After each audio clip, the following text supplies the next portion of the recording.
সবাইকে স্বাগত জানাচ্ছি আমাদের হাতে থাকা সর্বশেষ আন্তর্জাতিক সংবাদ ও বিশ্লেষণে। আপনাদের সাথে আছি আমি আমির হামজা। প্রিয় দর্শক, এই মুহূর্তে আমেরিকার প্রেসিডেন্ট ডোনাল্ড ট্রাম্প যে অবস্থায় আছেন তা দেখে মনে হয় তিনি সম্পূর্ণভাবে নিয়ন্ত্রণ হারিয়ে ফেলেছেন। কারণ এত অর্থ, এত অস্ত্র আর এত রাজনৈতিক ক্ষমতা থাকা সত্ত্বেও প্রতিটি ফ্রন্টেই পরিস্থিতি তার বিপক্ষে চলে যাচ্ছে এবং সেই চাপের মুখে তিনি বিভ্রান্ত ও ক্ষুব্ধ হয়ে অযথা হুমকি দিচ্ছেন, যা তার দুর্বলতাকেই প্রকাশ করছে। 5ই আগস্টের প্রতিবেদনগুলোতে আমেরিকার একাধিক সংবাদ মাধ্যম ও সিবিএস নিউজ স্পষ্টভাবে জানিয়েছে যে যুক্তরাষ্ট্রের অস্ত্রভাণ্ডার দ্রুত ফুরিয়ে যাচ্ছে, বিশেষ করে সেই দূরপাল্লার ও নির্ভুল ক্ষেপণাস্ত্রগুলো যা দিয়ে জর্ডান, ইসরায়েল বা কুয়েতের ঘাঁটি থেকে বসে ইরানের গভীরে আঘাত হানা হতো। সেগুলোর মজুদ এমন পর্যায়ে নেমে গেছে যে আমেরিকান সেনাবাহিনী এখন খোলাখুলিভাবে যুদ্ধে অংশ নেওয়ার বিরুদ্ধে অবস্থান নিচ্ছে এবং বলছে আলোচনার মাধ্যমেই সমস্যার সমাধান করতে হবে।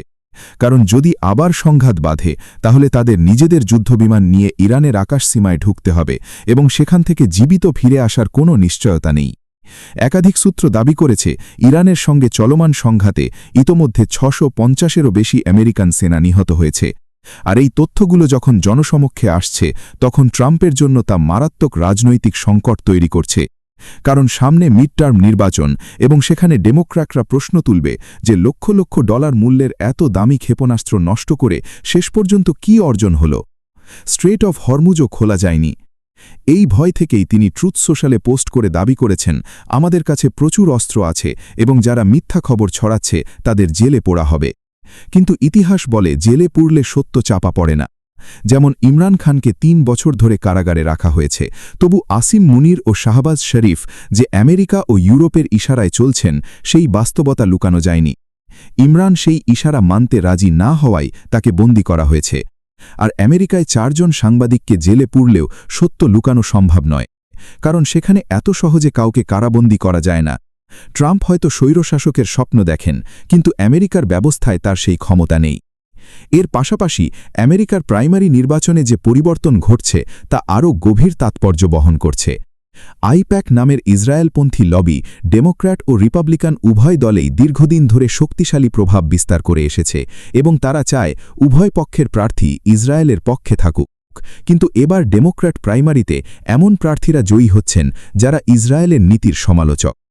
রাশিদা তালিব আবারও জিতে এসেছেন এবং মিশিগানের সেনেট প্রাইমারিতে আব্দুল আল সাঈদ বড় ব্যবধানে জয়লাভ করেছেন, যিনি পুরোপুরি ফিলিস্তিনের পক্ষে অবস্থান নিয়েছেন। এক সাংবাদিক যখন তাকে জিজ্ঞাসা করেন, আপনি কি ইসরায়েলের অস্তিত্বের অধিকার মানেন, তখন তিনি উল্টো প্রশ্ন করেন, ফিলিস্তিনের অস্তিত্ব নিয়ে কখনো কেউ প্রশ্ন করেছে কি? তিনি বলেন, ইসরায়েল তো আছেই, কিন্তু যে ফিলিস্তিনের অস্তিত্বই মুছে ফেলার চেষ্টা করা হয়েছে তার অধিকার নিয়ে কেন কথা হয় না? আইপ্যাক তার প্রতিদ্বন্দ্বীকে প্রচুর অর্থ সহায়তা দিয়েছিল, তবু তিনি জিতেছেন এবং এটি বিশাল ঘটনা, কারণ তিনি হয়তো প্রথম মুসলিম সেনেটর হতে পারেন এবং সেনেটে সরাসরি প্রশ্ন তুলতে পারবেন, কেন আমেরিকান করদাতাদের টাকা ইসরায়েলকে দেওয়া হচ্ছে এবং কেন আমেরিকান সেনাবাহিনীকে ইসরায়েলের স্বার্থে বেঁধে রাখা হচ্ছে। ট্রাম্প তার ট্রুথ সোশ্যাল পোস্টে আব্দুল আল সাঈদকে কমিউনিস্ট বলে আক্রমণ করেছেন, যা স্পষ্ট করে দিচ্ছে এই জয় তাকে কতটা অস্বস্তিতে ফেলেছে। আমেরিকায় একসময় প্রো ইসরায়েল না হলে রাজনীতিতে টিকে থাকাই সম্ভব ছিল না এবং সেনেটে 80 থেকে 90% সদস্য ইসরায়েলের পক্ষে ভোট দিতেন। কিন্তু এখন অন্তত ডেমোক্র্যাটদের মধ্যে বিরোধী মনোভাব ক্রমশ শক্তিশালী হচ্ছে এবং ট্রাম্প ভয় পাচ্ছেন মিড টার্মে হারলে তার ক্ষমতাও চলে যেতে পারে। এই অভ্যন্তরীণ পরিবর্তনের প্রভাব সরাসরি ইরানের সঙ্গে চলমান পরিস্থিতিতেও দেখা যাচ্ছে।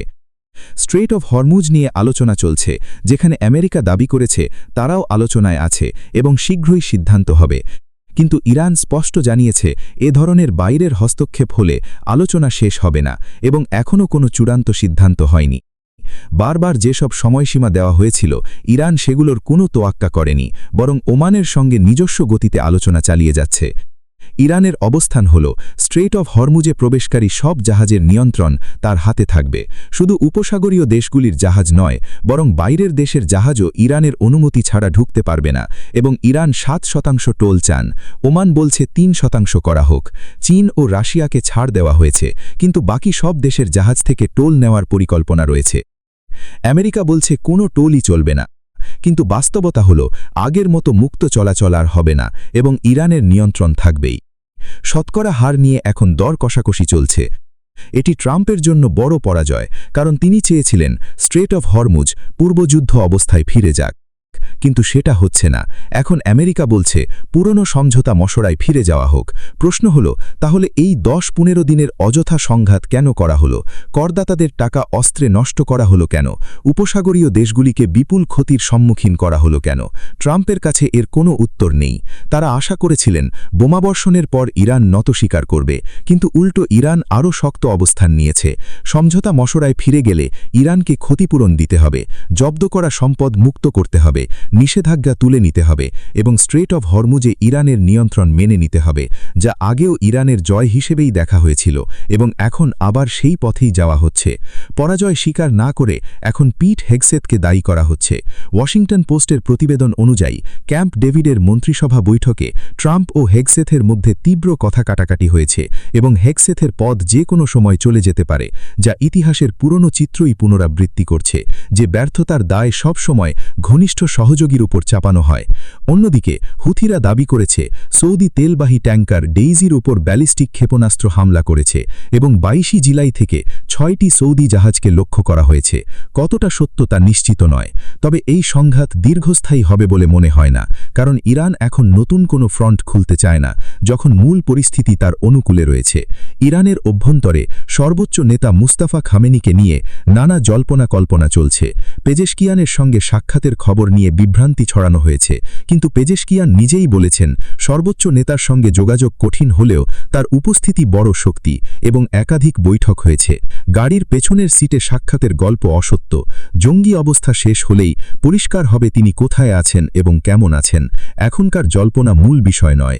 মূল বিষয় হল ট্রাম্প ও ইসরায়েলের ভুল সিদ্ধান্তের কারণে স্ট্রেট অফ হরমুজ চিরতরে বদলে গেছে এবং সমঝোতা মশরায় ফিরে গেলে তা আমেরিকার পরাজয় শিকারেরই নামান্তর হবে। ইরান এখন নতুন বিশ্বশক্তি হিসেবে উঠে আসছে, যার সঙ্গে বিশ্বকে মানিয়ে নিতে হবে। এখন আপনার কাছে প্রশ্ন, আপনি কি মনে করেন আমেরিকা সত্যিই স্ট্রেট অফ হরমুজের নিয়ন্ত্রণ হারিয়ে ফেলেছে, নাকি এখনও কোনো উপায় বাকি আছে?